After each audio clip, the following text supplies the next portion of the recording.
let's discuss inflation. I mean, we've seen 11-month consecutive reduction in inflation. Now it is 6.3.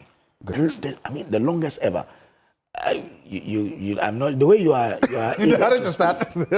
I'm sure you're feeling it, and you have to applaud government for that. Really? I will start by doing that. I'm asking. Shouldn't you applaud government? For that? No. 6.3. Is it me? You start with yeah, start it. Thank you, Mr. Government, for lowering of the inflation. Mm-hmm.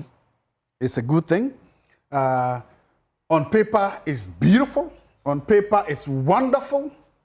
But in the real life where human beings live, I don't see it. Just yesterday, I read a report from, were you the one who, was it the 5:30 program or something like, was it yesterday that they were interviewing, no, I heard somewhere, they were interviewing Bakers. See, first of all, we've played so much politics with inflation. Mm-hmm. So people have come to believe that when you say inflation, then means prices are falling. So people expect that, if you say inflation is 12%, why is Kenke still 5 cedis? 7 cedis. So people are asking, you see, so over the years, we have refused to let people understand that, yes, inflation doesn't mean that the price that the rate at which the prices are increasing is slow. Across here. So the question, that's the question. Why is bread still expensive? Why this is so?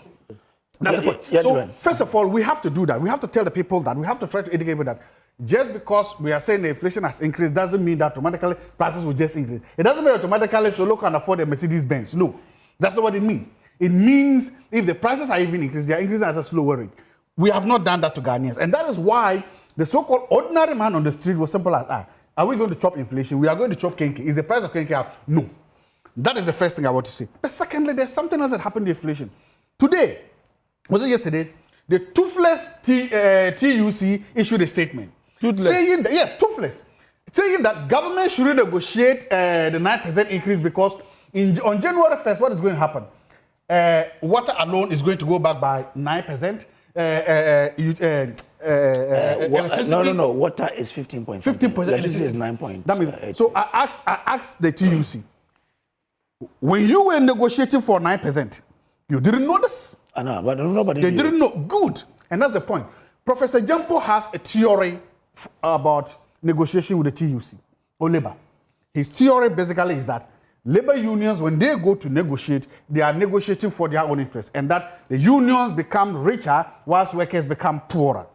And this theory came even at the time when TUC was able to get the 20% they were getting, the 15% they were, the 30% they were getting. I still believe in that his theory and principle today, that when unions go to negotiate, they are negotiating to make their people richer whilst the ordinary workers become poorer. And when you look at this inflation rate and what it's supposed to be, by January, I'm beginning to look at what is going to be the impact of that. It will eat into the 9% increase. The electricity bill alone will eat into the 9% increase. It's leaving the ordinary worker poorer. The question I begin to ask is, why are social democrats treating the proletariat this way? Why are social democrats treating the ordinary working masses of the world this way? Isn't that the whole reason why that idea, that philosophy, that center-left ideology of socialism emerged? To protect the same. You give the working masses of the world only 9%, and then you go and give bourgeois, what do you give them? My point is that the ideology and the philosophy is not working, and my point is that this 9% that we are praising so much, as I said again, is good on paper, it's very good, all the indicators are good, but something tells me that the ordinary worker there, the teacher out there, the nurse outside there, the civil servant outside there, the university worker like me outside there, we are not feeling the inflation there. We are not feeling it. That's it. Thank you. I'm grateful. Let me bring in Wanda. So I hear this debate about, under our MPP, they were giving us whatever percent and it's lower today in terms of salary increment. And I beg to differ. Okay. One of the challenges this government, this MPP, past government left for us is a huge deficit. And what does a deficit mean? Too much monies to pay back. You have borrowed so much, and we're having to ship out money, even after they have done their debt structuring. By 2026, we're going to be hit with a lot of, debt overhangs that we have to pay because it was deferred under their tenure. And so when even you decide to do salary increments, I mean, let's take a company. If you were running a company and you have so much debt to pay, Would you prefer to increase salaries of your staff to cause more debt, or you would prefer to do it in a manner that it doesn't shake the foundation of the company? And that's what government is doing. It's not as though we cannot give them the 20%. We would love to have done that, even 100%. But the question is, where's the money? Where is the money? By the time they were leaving government, the coffers was dry. They know that very well. And so when they come on show and talk as though they led a healthy economy, we are disappointed. At the time you were leaving government, inflation was at 23%. Oh, it's true. What does that mean? Inflation was at 23% when you were leaving office. Today it's at 6%. So we're beginning to see some good fiscal disciplines. Under their tenure, in the last year, they grew at 5.7. We are projected to grow at 6.3. Is that not progress? Is that not progress? All the chunk of roads that they've left behind, that is hampering production. Accra, Kumasi, even Adenta to Dodowa. Go and see the state in which some of those roads are. Major roads that they cut short for without budgetary provisions. These are the things we're taking care of. How much did they leave at the energy sector alone? 69 billion. You think 69 billion can pay for salary increment of public workers? That could have done that. How about the one that was sunk in the hole, in the cathedral hole? So there are systemic challenges, and we know that we wouldn't go along the lines of politicking, cheap politicking, increase salaries that we can't pay, and create problems of this economy. We want to build an economy that lasts, an economy that can be able to take up shocks, an economy that can be able to withstand the shocks of the dollar or the Cedi or the forex and all that. Even with forex, they failed. So it is not as though the NDC government wants to punish anybody, but the reality of the situation is that where we are now, we can't afford anything more than this. Number two, one of the challenges I have had with this salary increment is that we never match production against expenditure. We have never been able to do a comprehensive, what do you call it? How do you call that word? Review. Review. I mean, when you do an assessment of their impact or their work inputs they do or the value they bring to the economy. We don't do such things. We only have this tripartite committee that meets every year, decides and say, give them 20% increment, and that's all. Now, if inflation is at 6%, 6.3%, and we'll give you 9% of salary increment, your salary increment is on your, say, basic, let me call it basic salary, okay? So 9%. And then inflation is at 6.3. The inflation is not calculated on your basic salary. The inflation is calculated on the things you buy. Yeah. So it's not as though, inflation is 6% and then you are giving it so small. No. The computation of that 9% is on your basic, which may be in thousands. But now they also bring in the argument of the utility that you give them 9. What power is going to go up by 9? What is going to go up by 15? Even that is also calculated on your consumption. Yeah, so they say that's eroding their gains. But the question is, we all pay for power. Yes. We all do that. They are not challenging that. Yeah, we all do that. So it is not as though because power went up, then I should give you all the money to go and spend. And that's why we went into this mess. And that's not what the TUC is saying. We need to tighten our belt for at least 1 year, 2 years. I mean, the president even went further by saying that one of the things he won't do is to crash the economy. That's by promising wild things and trying to do them, and then you crash the economy. So we are taking steps, and we'll get to that point where everybody will be comfortable, everybody can be fine. Many of the things, and I'm worried that they are talking about utilities. That's the minor part of expenditure on your salary. How about rent? Why are they not talking about housing? Why are they not talking about provision of land banks for them to procure, at cheaper rates? Rent you pay, it's not like power that you buy almost all the time. As for rent, you pay in a year, you are there. But don't I need a place to sleep before I be talking about Yes. But the reason why the consumer will not talk about rent that much is that for power, and I'm saying, he is likely to buy it every week. I'm saying that that is within your control. At least power, I can decide to switch off my ACs and manage how much I spend on power. But you cannot manage where you sleep. You need a roof over your head in order to be able to think of tomorrow or even consuming power.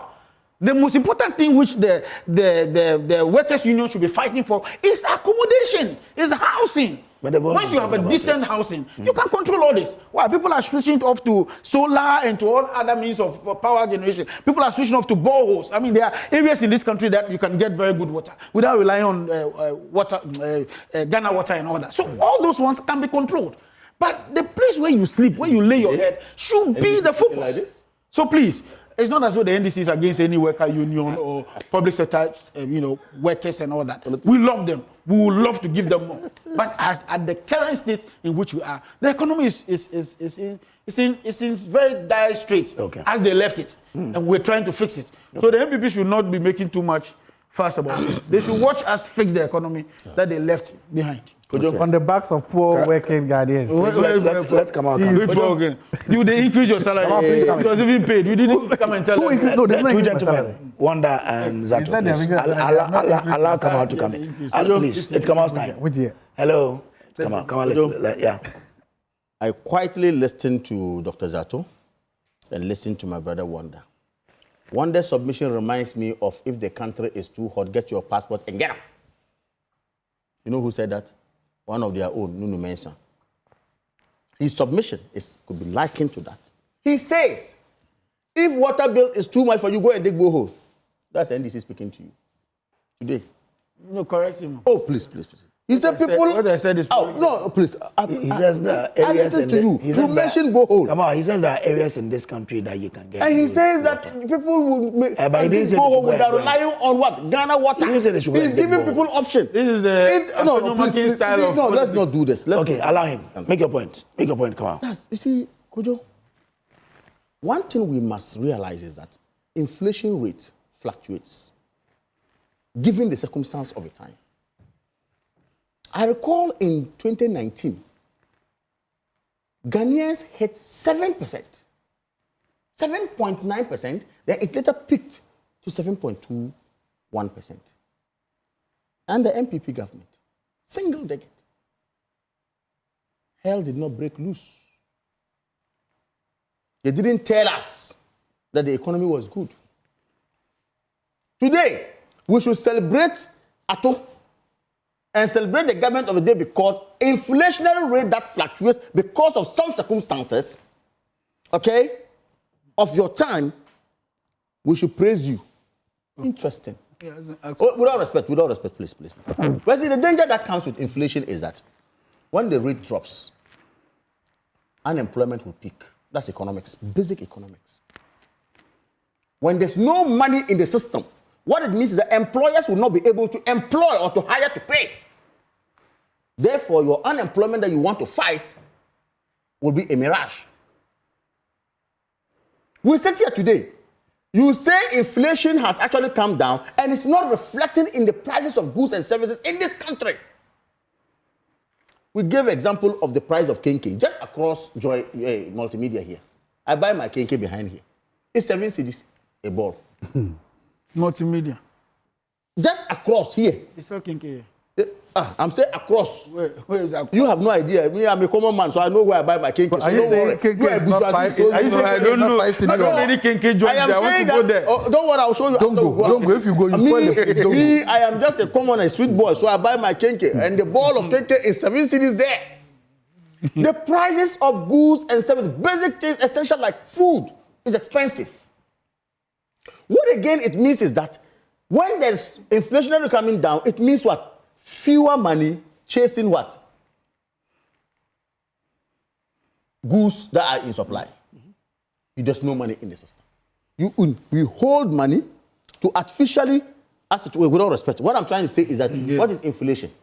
More money chasing what? Fewer goods. And where you have fewer money and there are goods, the reverse is the trend. That's exactly simple. This is my basic economics. No. I'm repeating myself again. I am saying to define inflation in simple terms. It's more money chasing fewer goods. Simple. Check it. And I'm repeating, I'm saying, look, I say things with certainty. I don't just get up and I research and come and sit here.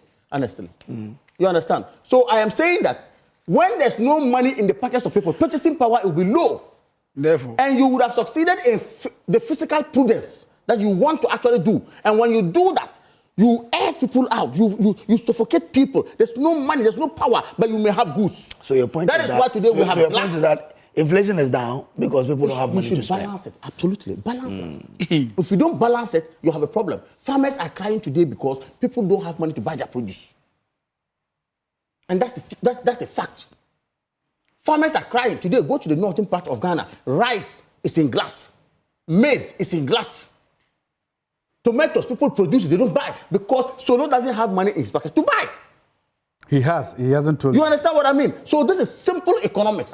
And I'm saying when there's no money, that employer who would have brought in somebody to help him work, that employer cannot add because I don't have money to pay. Therefore, that boy who is supposed to have gotten a job will not get job. That's the kind of economies I run in.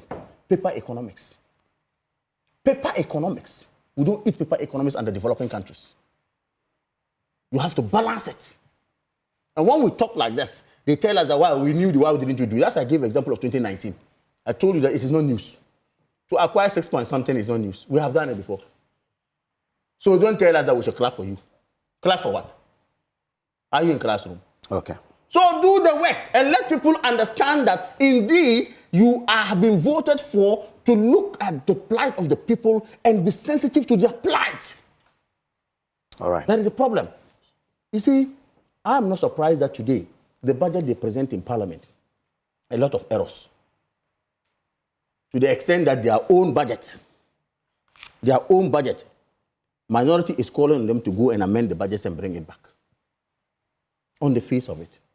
What was the whole thing about copying from last? Okay. To the extent that they tell them that go and amend the budgets and bring, and then they have even done what we call lifting. These are people who accuse people of plagiarism. When at the end of the day, they plagiarize more than everybody. Crime, you know that, right? I know. These are people who call people plagiarists, and they will plagiarize budgets, even 2024 budget, and bring it, and then come and tell you that they are doing a good job. Look, when we say they are accused of incompetence, we know what we're One day saying it was not plagiarized. One NDC says that the NDC is akin to incompetence. We know what we're talking about. You see, we sit here. The money is allocated to the presidency. Last in their 2025 budget, they spent more than what was appropriated to them by Parliament. By 9 million. Inflation. I am telling you what this people have done. The crime they are causing to this country. Look, we sit here. People say there's no money. But the money allocated to presidency, they have spent more than that. What Parliament said by law, go and spend. They have added 9 million. And they have spent it. Somebody must certainly go to jail. The west of African market. We are here. We are writing those things down. So we will not glorify you. We will not gloat. We will call on you not to gloat just because of your 9%, your 6% or whatever that you are seeking to attain. What you have to do is that Ghanaians are suffering. The trotro driver is suffering. You are not suffering. The taxi driver is suffering. Myself, I'm suffering. And kenke is too much. So at the end of the day, reduce my kenke so that I can go and buy my kenke for 3 cedi. Thank you. Thank you very much. Solo, where do you stand? Solomon is enjoying. Are you feeling the inflation or you're No. Oh, well, how can you feel inflation in this? I have said time with that number that we must not use the actual administration as a yardstick if we were going to do, because everything about that economy was junk. We ended the inflation at 23%. Exchange rate was wobbling around 15 cedi today. There were reasons. GDP was not it right to about. Corruption was so rife. Mismanagement of the economy was everywhere. Are you talking about GDP, the ratio, debt to GDP or GDP Debt itself? to GDP. Uh-huh. You understand? GDP, yeah. And so we must not, as a country, I have said that we must forget that there was an administration called Nana Akufo-Addo's administration. You cannot use $97 million to dig a hole and think that you did something right. I say that administration did nothing better at all. I have not seen, unless you tell me one. SHS. PSHS. You know that the Ministry of Who discussed it? Trade and Industry did As I nothing sit for here, 6 do you know years. why I feel as I sit here? Yes. But for the benevolence of World Vision, Yes. I would not have had senior So high they are all school. coming from Like So the anywhere, Kojo. anytime someone God gives bless you. opportunity for somebody to go to school, Let me tell you something. I say that's good. I am for it. But let me tell you something. Okay. The free SHS took away something that we are not discussing, but we'll come there. Okay. What I'm saying is that we must never make Nana Akufo-Addo's administration a yardstick in all spheres of life. What about the Ministry of Trade and He's Industry? talking about. What about his Ministry of Trade I and don't have Industry? any problem. I am very serious about what I'm saying. No, but I was saying, because that Minister of Trade and Industry, the leader there was Alan Tramenten. Fantastic. I'm saying that everything must be expunged. I know what I'm saying. But you think I'm going to pick Allow him. If you think I'm Please make your point. Make your point, Solo. Make your point. Are you with me? He said we should expunge Alan. Oh, hold on. But if you Allow expunged him to make I his don't know point. include that. Please, Oh, you talk, think I talk don't to know me. what I'm saying? Solo, talk to me. Don't mind him. Look, we lived in a country where at a point inflation was 54%. True. I learned about what you call galloping inflation. I had never experienced some in my life. As a businessman, I do business, I do transport. Yeah. Until when I started buying ties, I will be standing before a seller, and you will be negotiating with, the price is 1,000 cedis. So no, I can't sell it to you now. Let me call. There will be real calls. You come back, so I have to sell it 1,200. If you delay for an hour, it is 1,400. Oh, It but sincerely, if we are being fair. yes. To who? To ourselves. But you never ask anybody if you are being fair. No, Why no, are you no, asking no, that? no, no. Why- Which of No, first of all. Okay, I retract. Okay, I retract. Integrity, I'm not I fair. retract. Maybe for the lack Not who? maybe for the lack of a better word. But maybe it might not have been this good. But you remember in 2000, Yes. that year. Yes. Not 54. I mean, yes, that's what I'm saying. That it's not. But that inflation where you go and buy maybe bread, it's 5 cedi today. The next morning it will be 7 cedi. It was not as rampant as Oh, I know. That's what I'm saying. But at least you had something. and believe you me, at the time that we were saying that the economy was being mismanaged, what did they attribute to it? Russia, Ukraine. Yeah. As you COVID, speak, yeah. the war in Russia, Ukraine is still ongoing. Yes, yes. And that is why you must never take the actual administration serious. They came to lose steal and share. And that is why your city was wobbling. So if there's an administration doing this, I have said that we are setting our own standards for this current administration, that they must aim at 2% inflation. That's number one. Inflation must correlate. Yes. Inflation must correlate with the policy rate, the lending rate. Yeah. You see, when we are able, because now that the inflation is at 6.3%, interest rates must come down. If indeed it's a true reflection of what we are experiencing. Then, once the interest rate comes down, businesses can go and borrow, expand their businesses to deal with what Kamal is afraid of, unemployment. That is the only way this country can go. I'm afraid of. So, That's what but you never did anything. You claimed that you created 2.3 million jobs. Why? We never saw them anywhere. The last time I saw those coming out from Airwork on Saturday, I saw huge numbers. Today they have done better. You see? Have they done better? But it's an accumulation of your inefficiency that is You said reflected they will today. do better. Your people, you support them. Which people? Which people? But you. Come on, this attempt to try to say that I am here as a united party. When something is good about this NDC government, in the I will say crowd of it. UP. When something is bad, I just condemn the lithium deal. Is that not the case? Was I speaking for the government or I was against the government? You must be objective in your analysis. Unlike you come here, you claim to be a commoner, you are wearing Versace. Top down. So expensive. Tie alone, can pay someone's school fees. Solomon, that one is true. Very expensive. It's a commoner. That one is true. Rich man sitting here, Nice laptop. with laptop. Very You see, I came here old-fashioned. Old fashioned, yes. My far. I know. That one is true. Kamal is in a different level. So, indeed, there are certain things in the economy that... But this mischief has been detected and thrown into the dustbin. Why we would admonish this administration Go ahead with the mischief. is to concentrate on productivity, productive areas. Ghana is an agrarian economy. We must still push more money into the agriculture sector and not just producing the raw materials. The government must go back and reinstate the one district, one factory. It's very important. I agree with you. So that the raw materials that are coming out of agriculture will be processed into semi-finished. You see, there is also this whole idea that, we are importing a lot of foodstuffs into the country. That is what is not allowing our local farmers to be making maximum sales out of their wares. Okay. Because they are competing with foods imported into this country. Once we begin to do that, I'm telling you that we will make a headway. For the first time, you are speaking well. I mean, for the first time. Come on, please allow It's him. last of Let him. Let Allow him. Solomon, I'm cheering you. Go This ahead. book, we gave it to the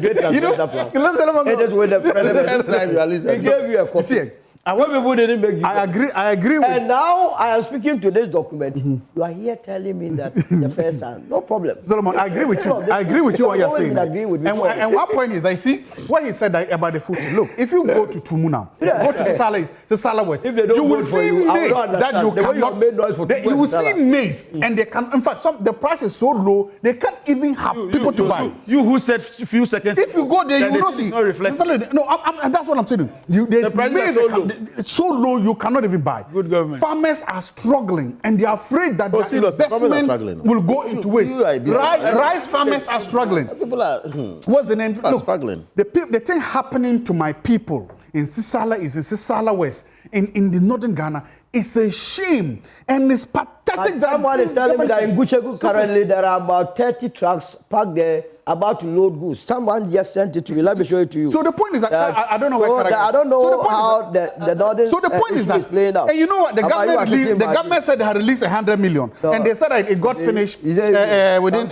3 days. No, the first was 100 million. It got finished. That one it didn't reach to move. It didn't reach my hometown. Now they said they will release another 200 million. I hope that this new 200 million reach my people. I hope that this 200 million goes to us on the list. Please, because the people really need this. Some of the farmers actually took loans. Some of the farmers took loans to go and buy fertilizer. So please, the poor farmers of Sisala East are suffering. But